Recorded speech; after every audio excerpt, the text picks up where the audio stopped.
tuning in. We'll be starting our conversation with Erika Nakazaki shortly. While hopefully we're waiting for people to join, I just wanted to share some of my thoughts on today's topic. So, customers are important, and one of the things that Startup Daily did recently was we had a premium membership, and there were times when we really struggled because we were at overcapacity and it was difficult to continue conversations with them. And I felt that we could have been doing more and we should have been doing more. And it's definitely something that's needed. I think that communicating with your audience as well as your customers are one of the most important things because, in the end, who are you actually doing something for? What's actually important? And I believe that for Startup Lady, we're here for you and we're here for the community and we're here to help bring value and support to the people that need it at this time. I know that relationships are hard. I think it's not just related to business, it's not related to having a startup. It's always difficult communicating with people, building relationships. But I can definitely say that some of the most, I don't know, inspiring and rewarding things have been my relationships with people, my friends, my colleagues, my teammates, my coworkers, my boss. There's a variety of people out there, and the most important thing has been getting to know these people, building some sort of a relationship, and you never know where it goes. And it's the most valuable thing to take care of people and see how we can all support each other to be better together. So I'm really, really happy to be here. And just a random example that for me, before Startup Lady, I was doing volunteer work for a nonprofit that was putting on a film festival, and I was very lucky to be part of like the main organizers. And there was only like two others, and we split up all the responsibilities. And the most stressful as well as interesting experience for me was all the random fires that popped up. We had people complaining about like they lost their keys or they couldn't get into the theater or it had started. And I realized that a lot of times I was actually able to help them have a better experience with us because of the sudden support that I was able to give them. And it made me feel really happy that, I could do something for the film festival and support them in a way that really left a lasting positive impression of us. So I truly believe that, taking care of your customers and thinking about, how they feel and how it affects them and what we're doing for them really has made a difference. So anyways, that was a little bit about my experience with customer service before Startup Lady, as well as some things that we were working on before. Because we care about our community, we decided to change things up. So recently we're working on a 60-day startup challenge to provide better education and support and opportunities. So hopefully you will check us out on that. And anyways, so I think it is about, okay, 7:34. So I'd like to get started because I'm really excited to welcome our guest this evening. So once again, I am Coco Sato, co-founder of Startup Lady, and this is Startup Lady Live. Startup Lady brings gender equality to the startup community, a safe place and community for women and non-binary to start and grow their own business, to unleash their potential and find their independence.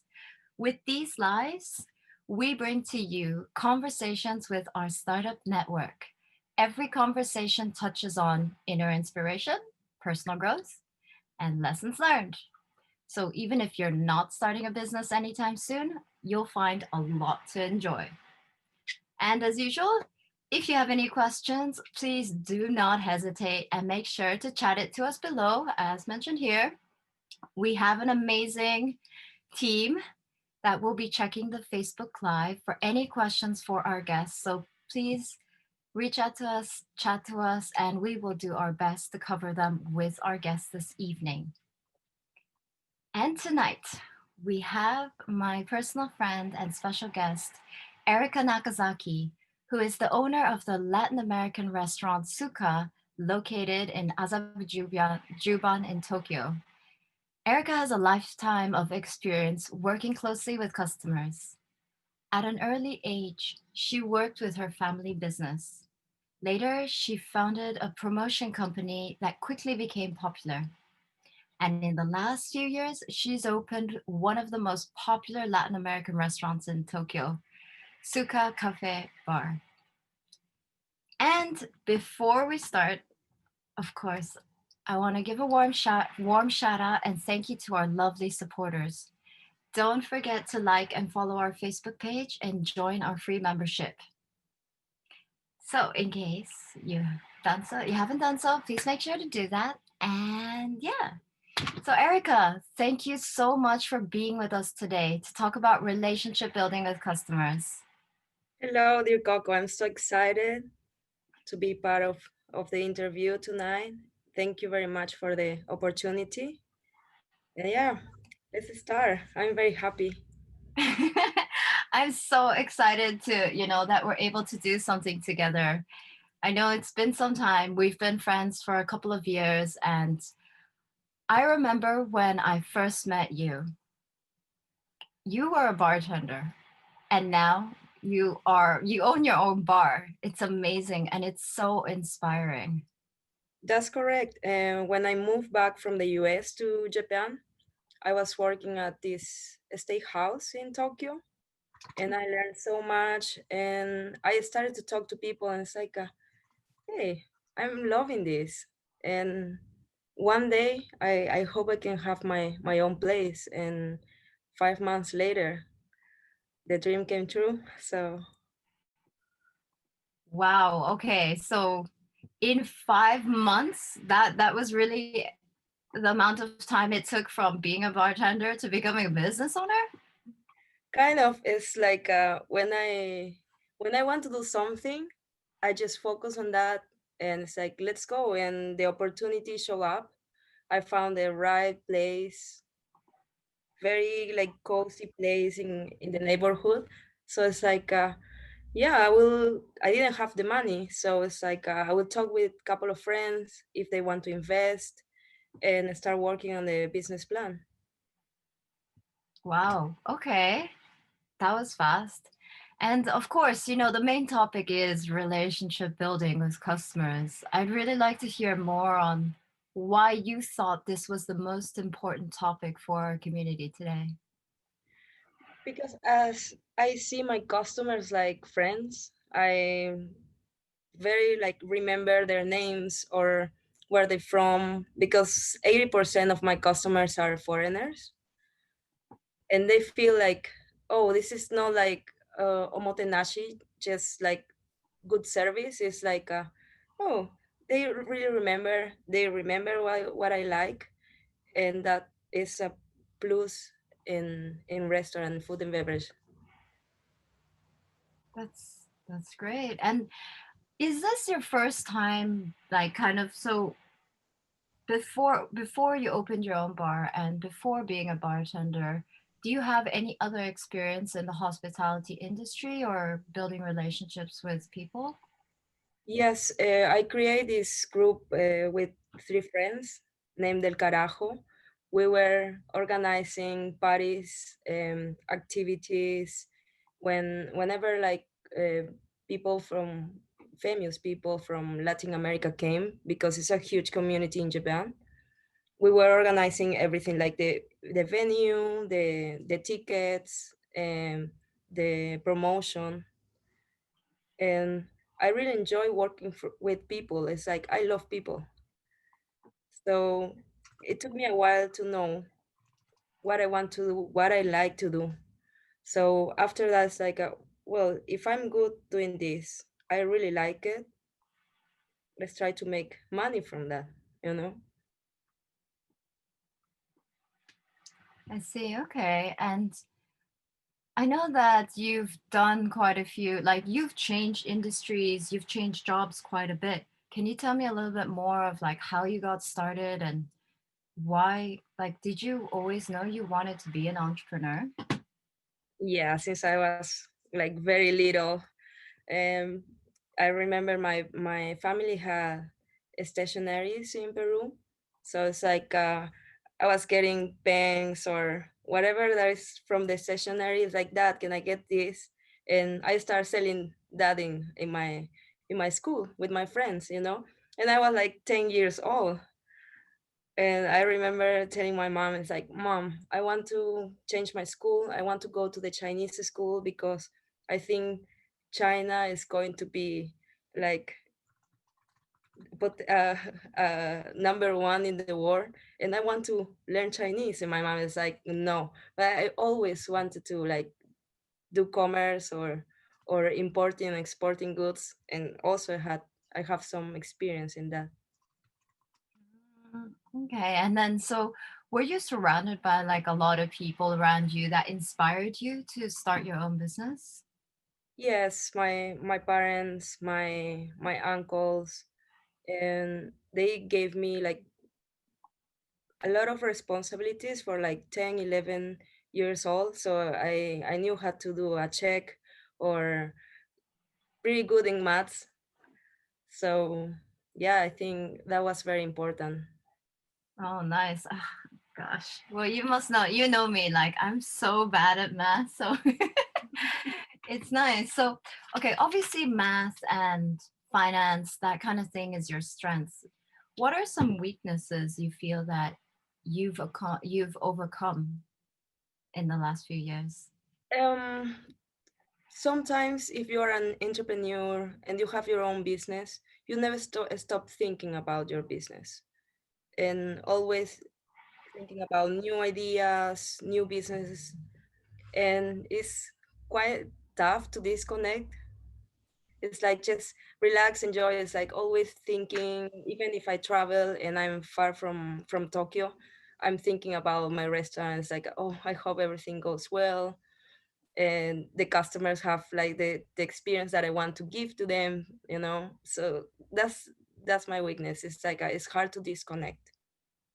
Yeah, that's definitely true. I mean, honestly, Erica, as my friend, it is, it is a little frustrating. Each time I see you, I'm so happy. I'm like, yay, I see my friend Erica. And then she's like, oh, wait a minute, Coco. And then you like run off somewhere. And yeah, but I understand. It's the same for me too. It's difficult to disconnect. And sometimes it's hard to keep up, right? It's hard to keep up with like people coming in and keeping up with your life as well as your business and your friends. And yeah, it's definitely a challenge. But oh, we have a question from Miko on Facebook. She's asking, any tips on giving good impressions to first time customers to make them regular customers? Yes, I always like I'm there from Monday to Saturday, sometimes on Sundays when I have events. So I'm pretty good with faces, and it's like, oh, this new customer, like, what's your name? And that first step makes like they want to come back, because like when they leave as well, like, have a good night, have a nice weekend, have a nice week. And it's not like I'm doing that because of the business, but it's important to give them like the best experience so they will recommend you. You know, it's not about only advertising your place. It's like people, if they had a great time, they will share that with their friends, and it's great for you. It's like, come back. Yeah, definitely. And I see that happening each time I'm there. Like everyone's always really, really happy and excited to be there. And it's clear that these people are, repeat customers. They're very loyal, not just because your food and drinks are amazing, but because of you and because of Ken and, the people that are there and the service and the way that you speak with them. It's amazing.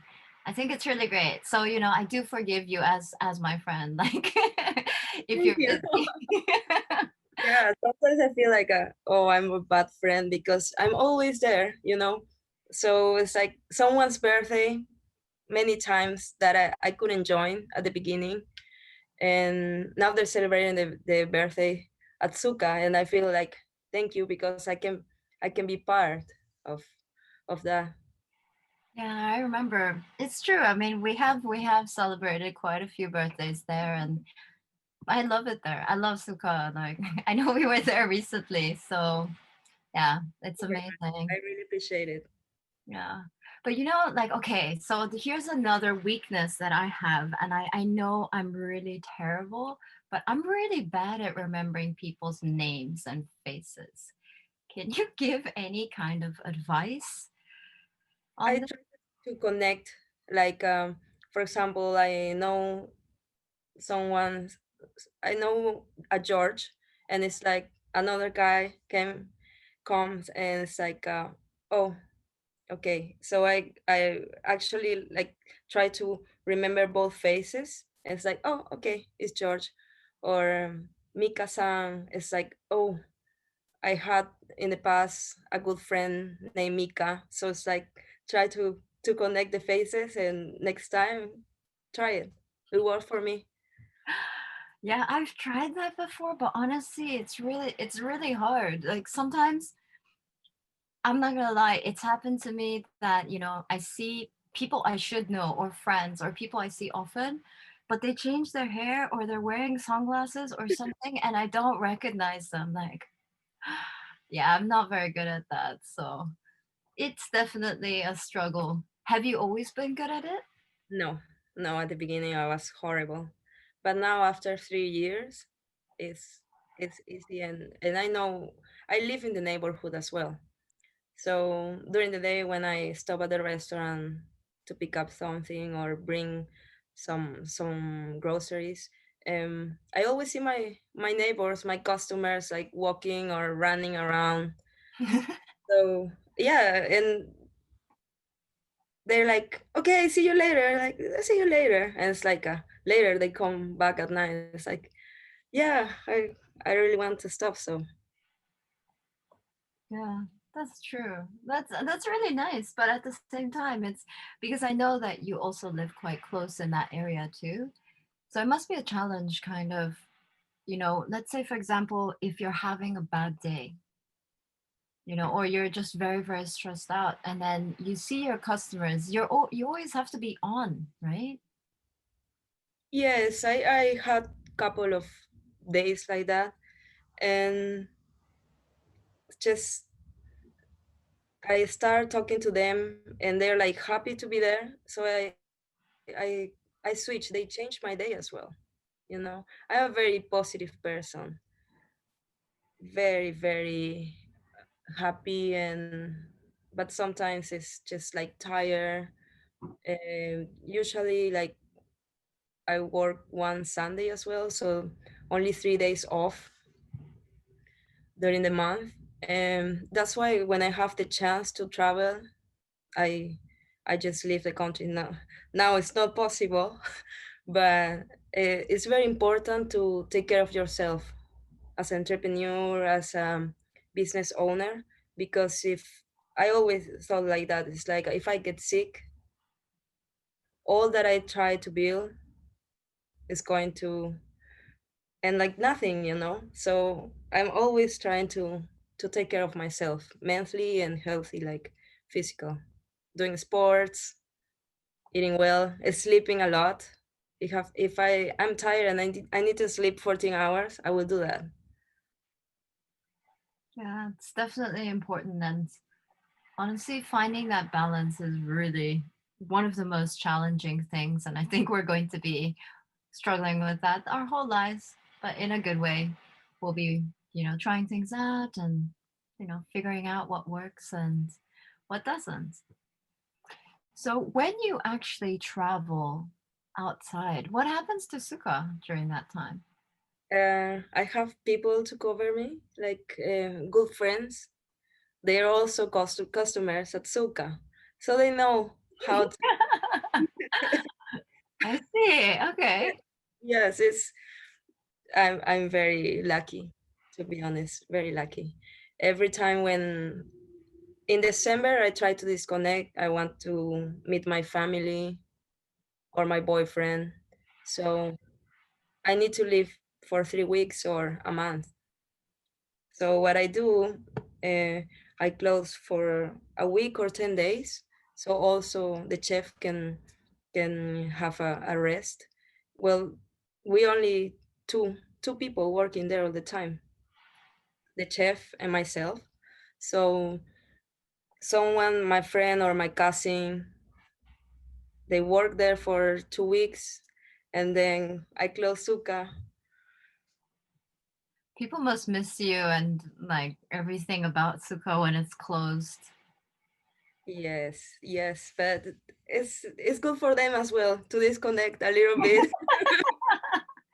Yeah, you probably get a lot of people that are very dependent on, going to Sukha and enjoying like the food and the company. And I know you have a lot of things going on. And I know, well, because we're friends, I know that, things have changed over, since you started.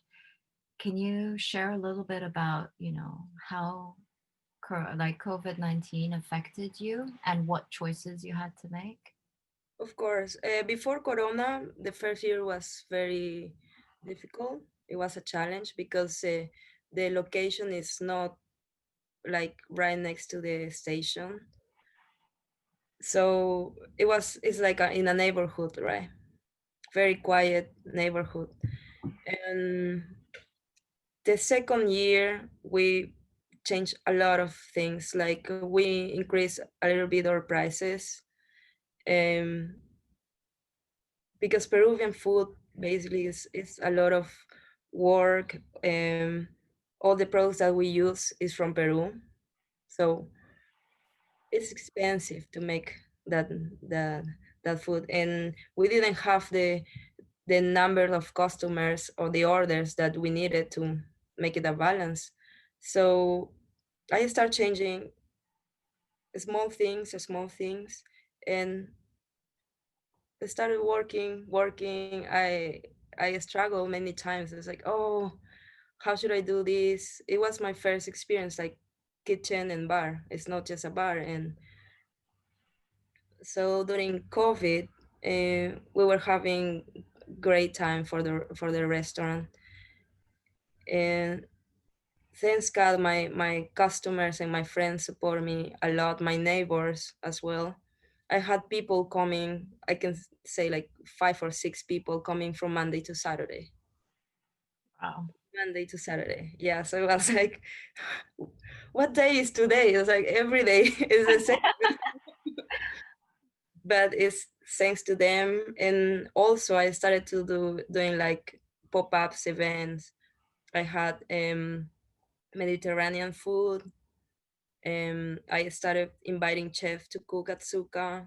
So doing different stuff, or a restaurant also had a pop-up in my location. So yeah, I had it to be very creative, because it's like if you don't swim, you're gonna die, something like that. Yeah, definitely. And how did your customers feel about like all the new changes that you were going through? They love it.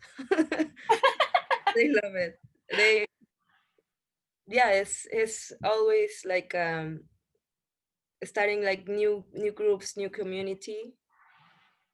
And what I like about what we created there is the harmony between like Peruvians, Brazilians, Americans, English people, Japanese people. So that is very nice for me. It makes me very happy.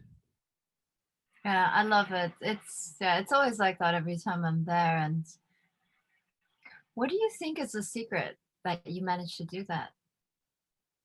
I think it was my energy. Yeah, uh, I'm pretty sincere, and as I told you, I like people.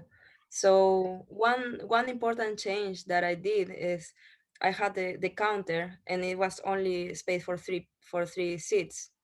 So what I did is I put two tables, and now it's like a big counter. So I realized everyone want to sit at the counter. So now they're sitting like it's a big counter with 10 people there and they're happy. It's like so yeah, those kind of change that you have to do to like try to push people together and talk and enjoy enjoy the experience of good food, drinks, and also the environment, the people who are there. Definitely. And I know that there's only two of you there. So how do you deal with kind of relationship building with your customers when everyone is flocking to spend time with you?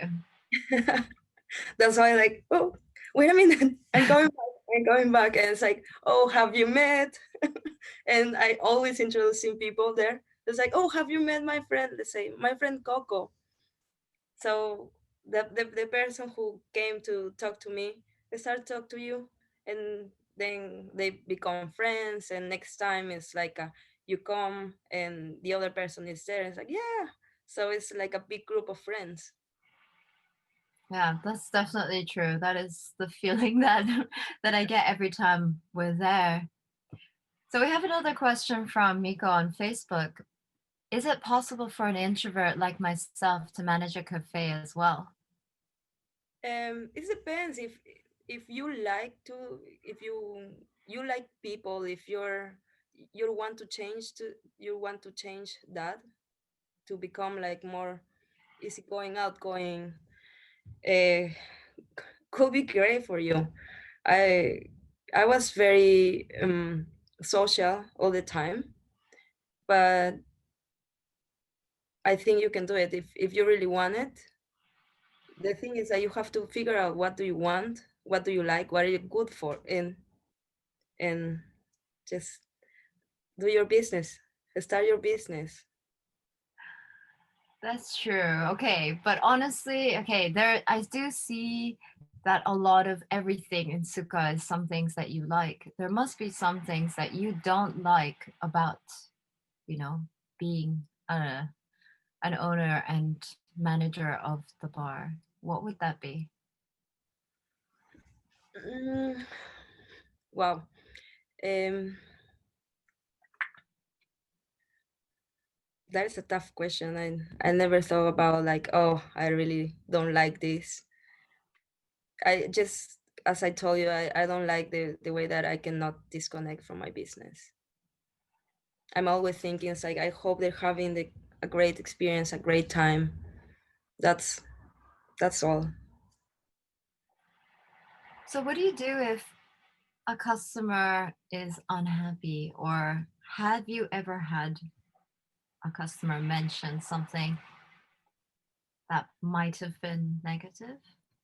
Yes, yeah, I had it, and I take it like no personal. I'm thinking like, yeah, probably this person is having a bad day.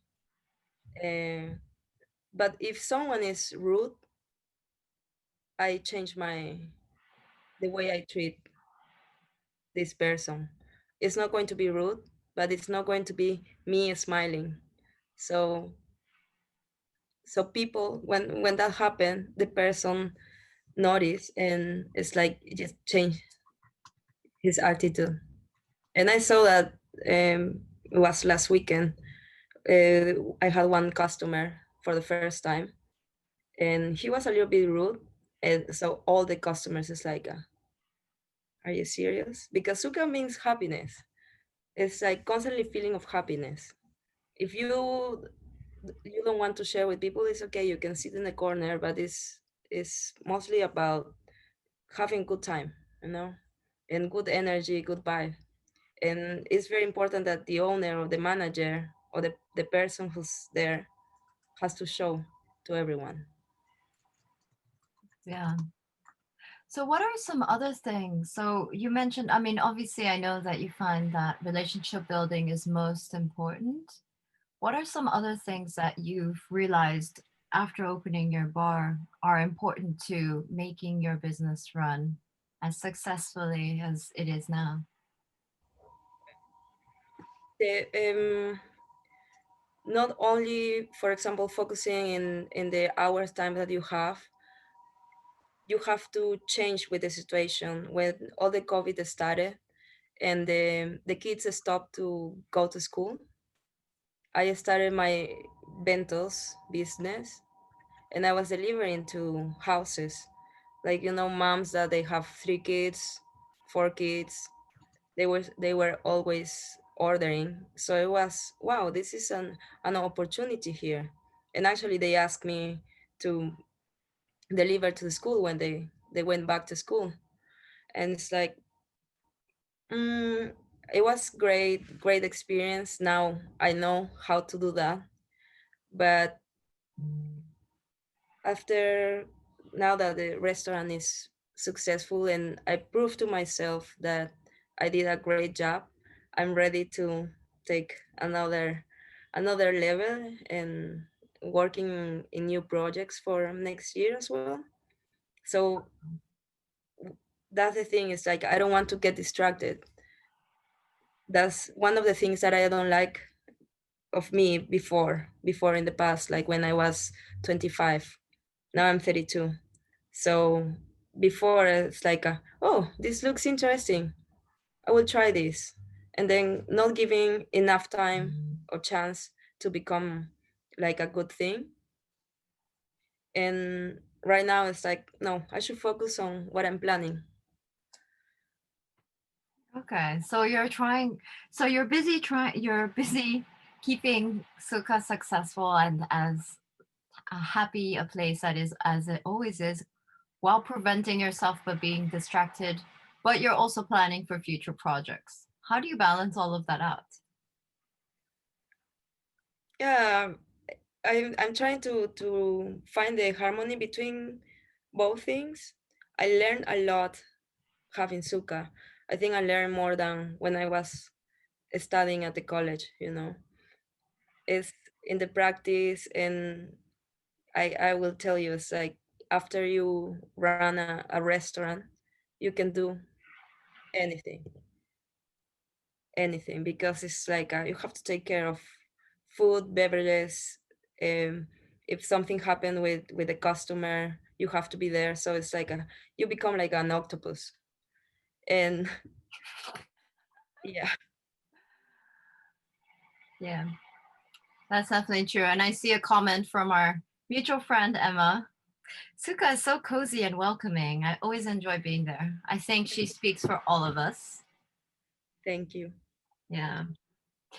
So, yeah, you're working on new projects. What projects are you working on at this time? Are they related to Food food and and beverage. beverage as well? Yes, yes, it is. Um, new concept, but yeah, you will see next year. I hope everything goes well. I'm working very hard on this. I'm taking my time. No 5 months, so I learned the lesson.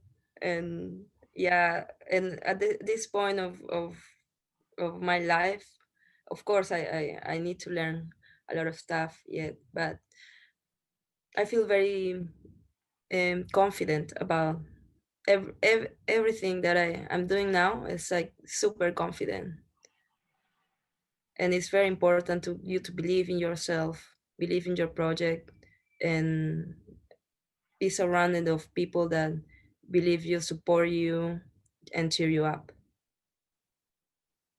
Yeah.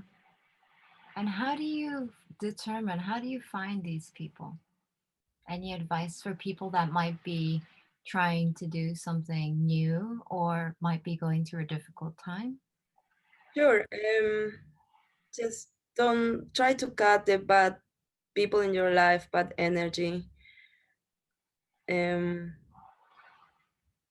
and you have to talk when, if you're looking for something or you're thinking about something, you need something, you just need to talk and ask. If you never like ask, for example, oh, I would love to work with you, I have this project. If you never ask, you will never know, and you will never start. So you have to ask, and the worst that could happen is like, no, sorry, I don't have the time. But you try it, and then you know it's like this person is not on your list anymore, like a um to make business right now, and then you can go next. Yeah, I love it. That's very, very true because if you don't share, people don't know. I've often had, I've shared that with my team and like my friends that, that is a big issue. A lot of times people make assumptions rather than just communicating. All you have to do is ask and communicate what you're thinking, what you're feeling, what you perceived. Because most of the times we don't really know. We only know what we know. And the only way we can understand other people is by communicating together and figuring out where the miscommunication happened, or, if someone is able to help you or not. You don't know until you really try. So, yeah, I truly believe in that as well. Yeah, I remember I had this um, good friend, very talented, but I knew he was expensive chef, and I want to hire him for for um event, an event, and it's like thinking about that like for months. It's like, oh, how much I can make, and it's like, wait, let's negotiate. It's like, let's talk. And when we start talking, he's like, oh my god, I want to ask you the same. I want to work with you. I was like, that's awesome. And it's like we lost 2 months of working together because I never asked and he never asked. So it's like, if you want something, ask for it. No, I love it. That's really, really great. And it's so true. We all just need to ask and communicate.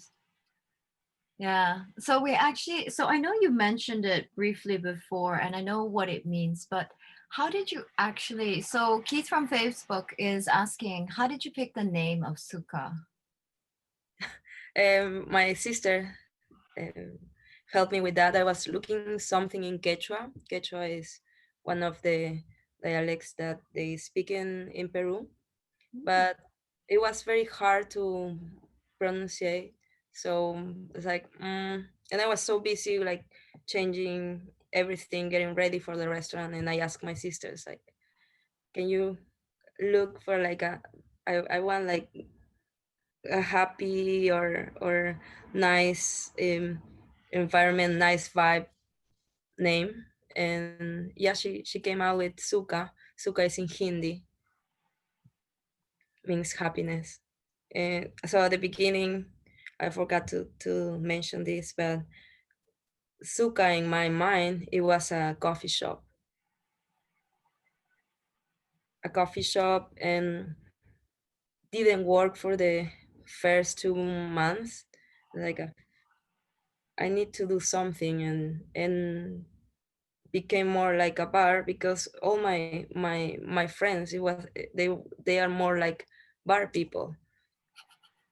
And at the beginning, it's like, you count on your friends, for especially for Japanese people. It takes some time to, like, new place, they were looking from outside all the time, but never wanted to come in. And then when they started coming, it's like, every week, but it takes some time. So at the beginning, it's your friends that are coming.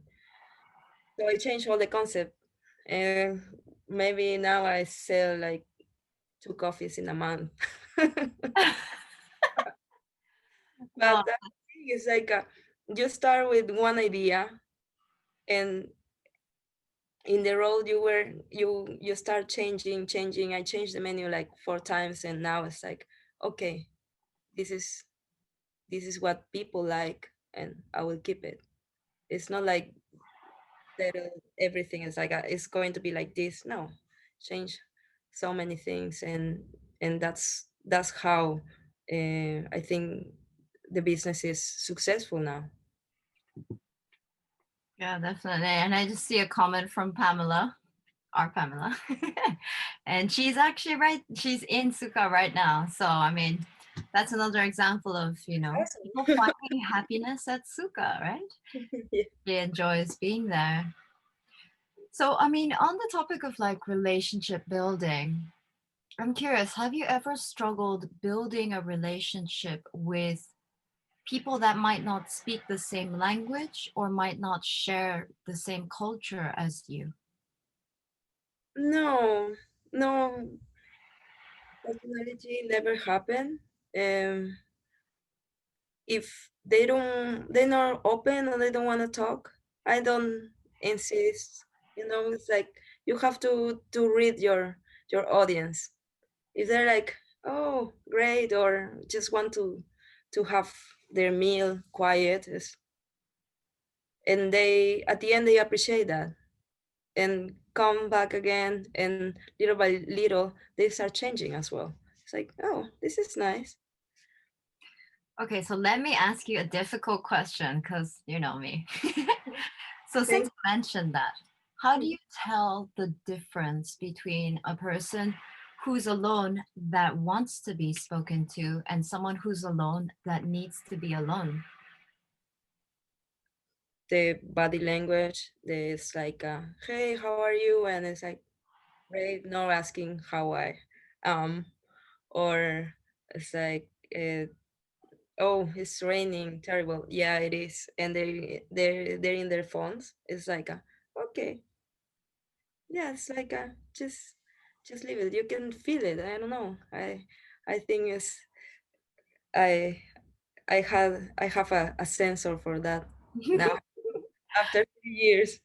That's true. But I'm trying to get your secret so we can share it with the community because there are times that, so for me, after moving to Japan a few years ago and meeting lots of different people, I found that it has been difficult to understand people sometimes because what they're saying and what they really mean is different.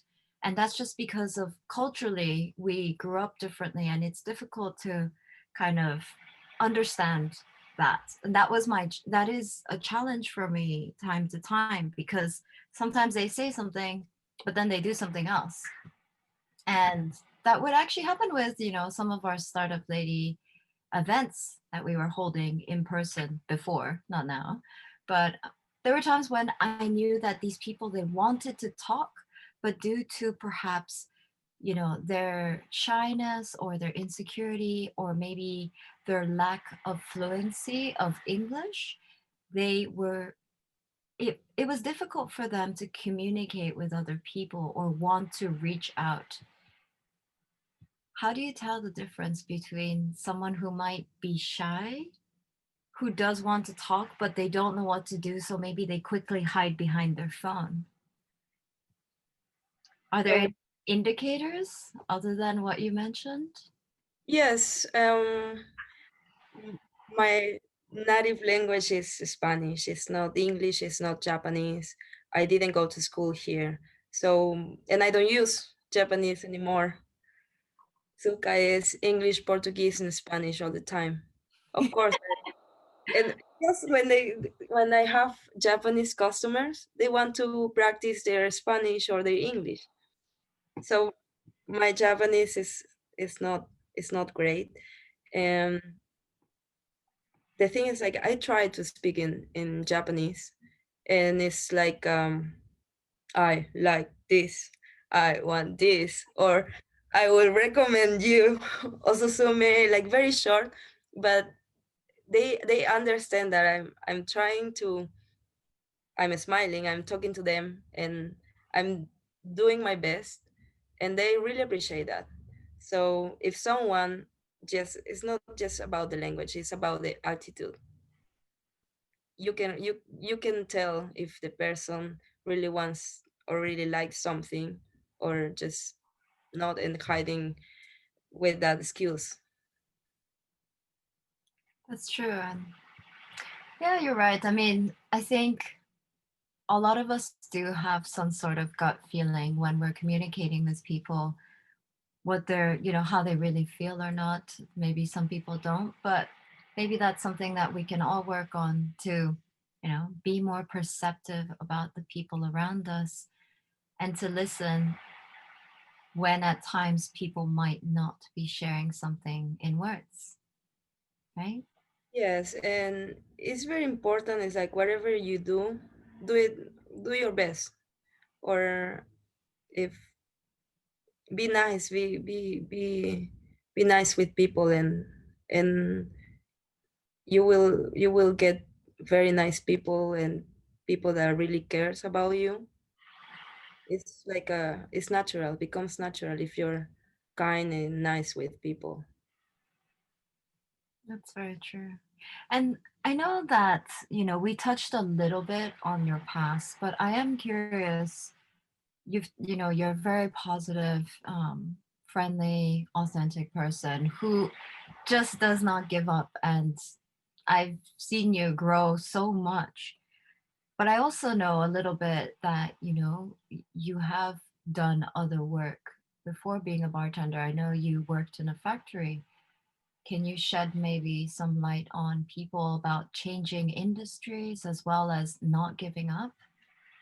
Sure. I When I moved to Japan, I was 16, and I was saving money for my university.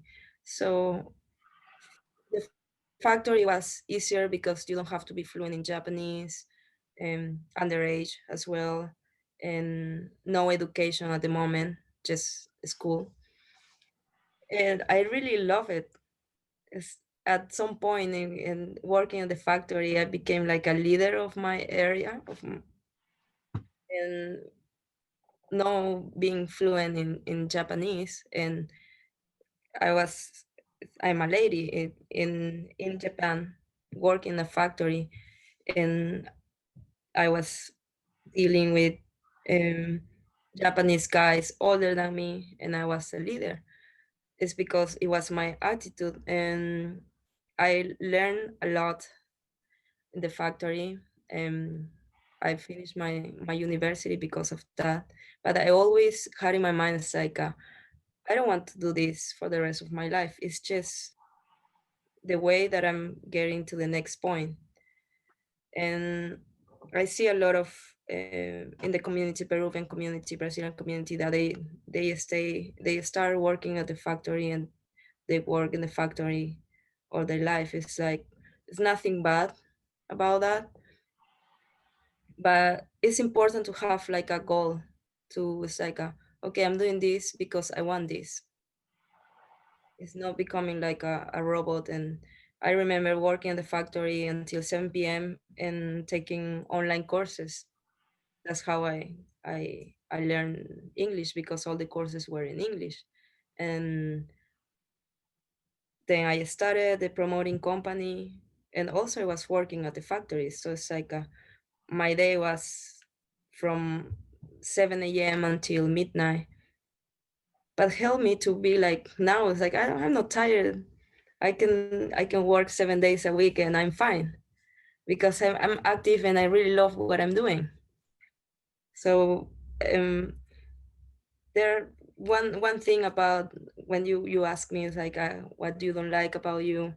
It's like I'm 90% of the times I'm late, and I read about that. It's very bad. It's very bad. I hate it. But it's like positive people are like that. It's like oh, I'm going to meet four different groups of people on my day off, and it's like okay, I'm late for the first one, second, third, and fourth. But people that know me, they're like, yeah, Erika is always late, and maybe it's because I read that I'm a very positive person. That's why I'm late. Yeah, so okay, so when you were late to our call earlier today, I excuse you for that because that means you're happy and that makes me happy then. Thank you. It's like no, there is not going to be a traffic, and I was no, yeah, traffic, or yeah, I don't kind of stress with like small things. Like I know it's going to be okay. Oh, let's fix that. And yeah. Um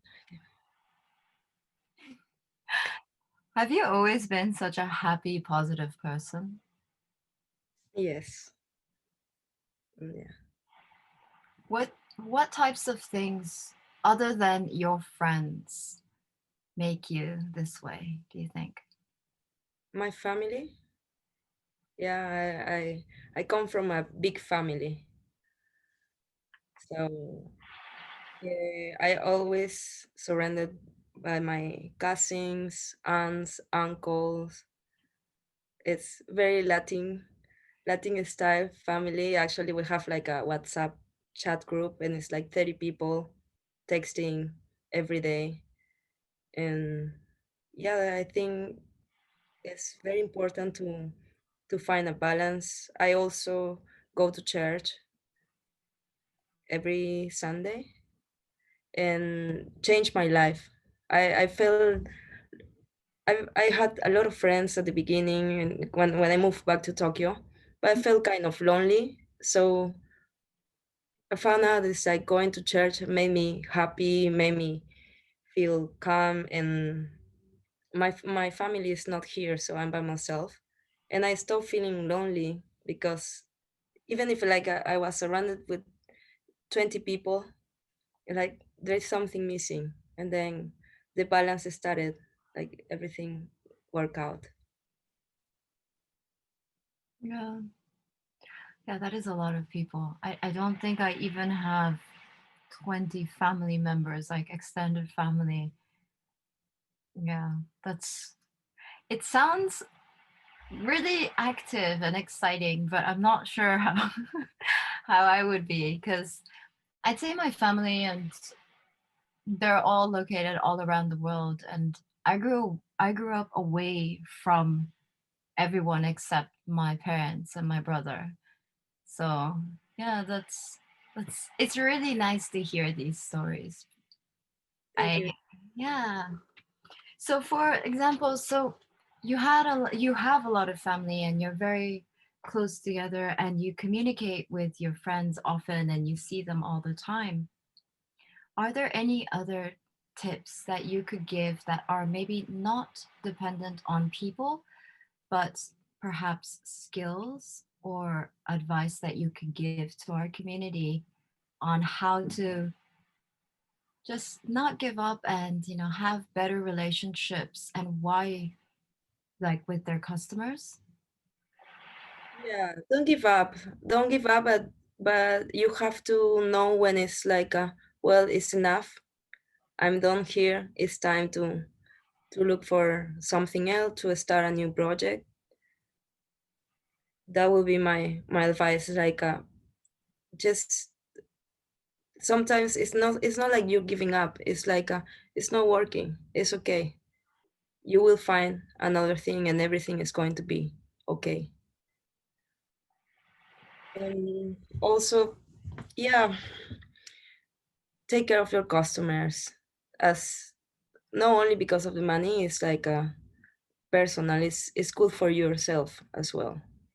I feel happy that it's not like, oh, I'm not rich. I'm not like the most popular restaurant in Tokyo, but it makes me happy. So I enjoy every day of my life. Every day I go to my restaurant, and that's important. Life is short, so find out what you're good at, work on that, and make it like profitable.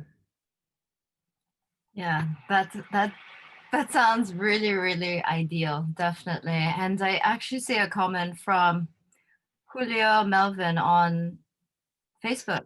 Uh, he's mentioning once you go to Sukha, you can't stop going. The best food with the best people. What else could you wish for? So you're obviously doing something right, Erica. Like it's nice people, that somehow we met, and we're we became very good friends. Yeah. No, I love it. Well, Erica, thank you so much for your time this evening. I think we learned quite a bit from you. Thank you very much for the opportunity. I'm Yeah, I'm definitely. So I'm going to try. I'm going to make an effort to do a quick recap of the best learnings from you, Erica. So please feel free to interrupt me or, add anything if there is anything else that I might have missed. Of course. So one of the first things is recognizing that customers isn't just helping your business. It's about making the experience. Because if you don't recognize the right customers, if you can't match your customers with your business, then you're not going to succeed in the way that you might want to. So that's one thing. And obviously, strong relationships pull you through difficult times.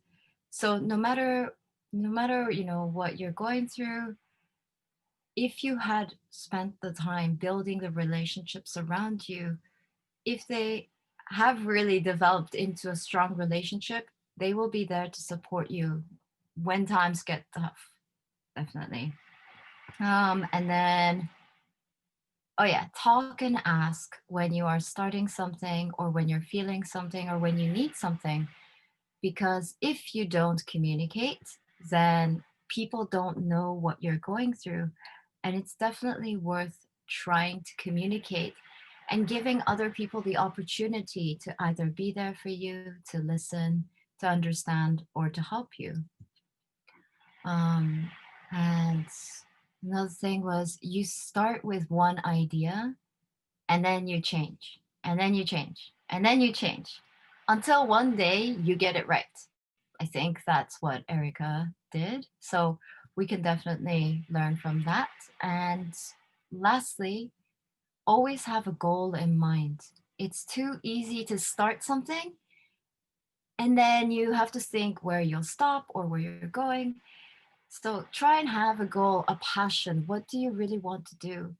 And it's okay to question yourself, to think about it, but think about it and try to make it happen. And I know that I just want to bring something that was mentioned in a previous life too. It really is about taking baby steps, maybe. Maybe for Erica, it was, first being a bartender and then at the same time taking courses. And then right now she has her own bar. So these are, I think, some of the best learnings from Erica. Of course, she's mentioned a lot of other things, but hopefully you enjoyed this and you enjoyed, learning about Erica and how, she's really changed Sukha around in the last few years that she's been running it and managing it by herself and with her team. So, yeah, I hope you all enjoyed the Startup Lady Live and learned something valuable. And please don't forget that Startup Lady, we are a volunteer based organization and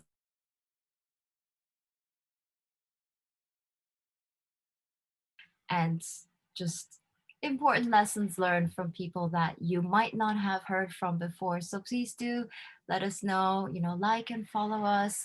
Or if you want to donate, we would be so grateful. So we do appreciate any and all support from you because our team, we work very hard to continue to support you, especially during this time. Startup Lady is struggling too. So please do support us. And just to let you know a little bit about this barcode thing that you see here is currently we have our Startup Lady Challenge. Right now, the Startup Lady Challenge is you get first access to special resources by joining our free membership. Paired with this is our ongoing 60-day startup challenge, which sends you get prompts for daily actions to get your business idea going.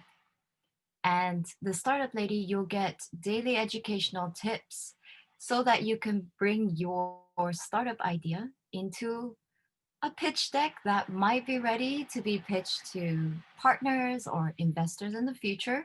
Maybe you can create something like Erica did. So please do check us out. Our startup material has been vetted by Masa Tadakoro, who is the author of the best-selling startup book, Startup Science.